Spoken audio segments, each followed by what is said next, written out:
13, 14, 15, 15?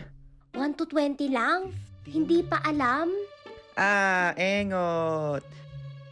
Engot, engot, engot, engot, engot, engot, engot. Alaskado na naman si Gino. 10 taong gulang na kasi siya, pero 3 beses na siyang pabalik-balik sa grade 1. At sa buong klase, siya na lang ang hindi pa marunong magbilang ng hanggang 20. Gino, nahuhuli ka na sa mga aralin mo. Lagi ka kasing absent. Sorry po, ma'am. Kailangan mong maglaan ng panahon para sa iyong mga aralin. Opo. O mag-practice ka sa pagbibilang, ha? Gusto mo, tulungan kita mamayang hapon? Ay, sorry po. Hindi po ako pwede, ma'am eh. May sakit po kasi si tatay. Kailangan ko pong tumulong sa pagkakabud. Sige po, ma'am.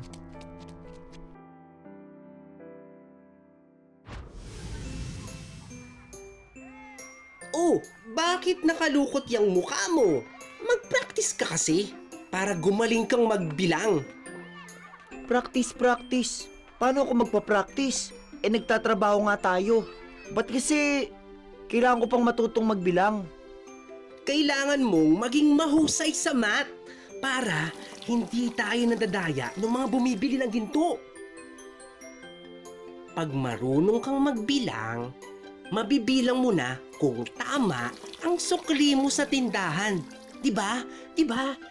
Oo na. Sige na. Sisisid na ako para makarami ng ginto. Pagkakabod o pagmimina ng ginto sa ilalim ng lupa ang ikinabubuhay ng marami sa Sitio de Oro. Buong pamilya, tulong-tulong dito. Pati ang mga bata, gaya ni Gino, nagiging bosero o underground miner. Gino, handa ka na bang sumisid? Opo, Manong Kaloy. Ingat lang ha. At hindi na gaanong matibay ang pader ng balon. Huwag kang masyadong magalaw sa ilalim. Mag-focus ka sa trabaho. 1, 2, 3. Pwede nga kaya yun? Sabay akong mag-aaral habang nagtatrabaho. 13, 14, 15, 15, 15... Ano nga yun? 1 to 20 lang? Hindi pa alam? Engot. Ilang sandali pa ay nawala sa bibig ni Gino ang tubo. Binalot siya ng matinding takot. Kahit anong kasing kapa, hindi niya mahanap ang tubo. Dahil dito, nakainom ng tubig putik ang bata at nahirapan siyang huminga. Gino! Gino! Ayos ka lang? Ano bang nangyari? Nahirapan ka bang huminga? Hindi po, Manong Kaloy. Nahirapan po akong magbilang. Nahirapan kang magbilang? Kaya ko naman po, Tay. Kinakapos lang po ng oras sa pagre-review. Tsaka, ang dami ko na rin pong absent. Pasensya ka na anak ha. Nahuhuli ka na sa mga aralin mo. Mula nang isama kita sa pagkakabod. Gusto ko naman pong tumulong sa inyo, Tay. Alam ko, pero ayokong matulad ka sa akin na laging nakakainom din ng tubig putik. Sanay na po ako, Tay. Kasi, lasang putik tong sinain nyo, Tay. Basta, mag-iingat ka anak ha. Pag gumaling na ako, hindi mo na kailangang umabsent sa klase. Ako na dyan. Okay lang po ako, Tay. Isang araw, habang nagpapahinga si Gino, pagkatapos magkabod, kapansin-pansin pa rin malalim ang kanyang iniisip habang nagbibilang. 13, 14, 15. 16. Ayun, 16. 16 na ang absences mo, Gino. Nag-aalala na ako kaya binisita na kita. Ayokong matulad ka sa marami ng batang nag-drop out na sa eskwela. Sorry po, ma'am. Kailangan ko pong tumulong sa pagkakabud eh. Alam ko, Gino, at gusto rin sana kitang tulungan. Ganito, Kada makalawa, dadalaw ako dito, tuturuan kita dito mismo sa tindahan. Okay ba yon? Nakakahiya naman po. Okay lang yun. Basta i-promise mo sa akin, hindi ka mag-a-absent dito sa tindahan. Promise po. Kung hindi, ililibre mo ako ng merienda, pati soft drinks.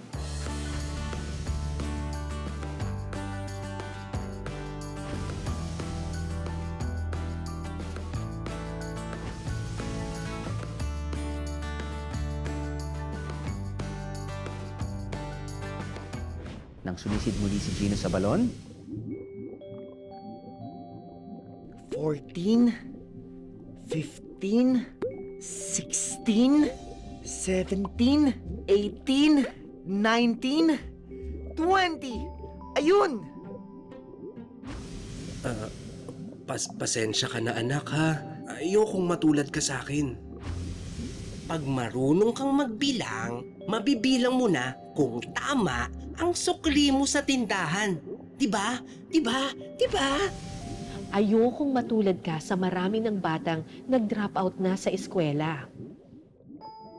nang sandaling yon, sa gitna ng kadiliman, naging malinaw kay Gino na hindi ang hawak niyang maliit na butil na ginto ang kayamanang mag-aahon sa kanya tungo sa pangarap niyang magandang kinabukasan. Oh, 8 gramo lang to ah. 8 grams? Mahina yata ang pagsisid nyo ngayon. La, kailan pa ako naging number 8? Di ba kilala mo ko, Gino? Teka po, sir. Hindi po yan 8 grams. 20 grams po. 2 po ang nasa timbangan. Sigurado ka ba anak? Ginagawa pa yata akong sinungaling ng anak mo eh. Tay, totoo po sinasabi ko. Iba po ang number 8 sa number 20. Sigurado po ako. Eh kung ayaw nyong maniwala, eh di wag. Sa iba kayo magbenta. Anak, salamat ha. Mabuti na lang at sinikap mong matutong magbilang. Mahalaga talaga na nakakapag-aral ka. At syempre, nakakapaglaro din. Yay! Salamat po, Tay! Isang araw, bumuho ang pader ng isang balon habang may nakalubog dito ang isa sa mga nagkakabod. Si Manong Kaloy na malapit sa pamilya ni Gino. Natabunan siya ng lupa at hindi na muling nakaahon pa. Dahil dito, ipinatigil ng mga otoridad ang pagkakabod. Marami ang nawalan ng hanap buhay. Kaya lahat sila napilitang maghanap ng pagkakakitaan. Kabilang na ang pamilya ni Gino. Naghanap ng ibang hanap buhay ang masisipag na taga Sitio de Oro. At di nga nagtagal, sinuwerteng nakapasok ang tatay ni Gino bilang isang jeepney driver. Bayad ko ho!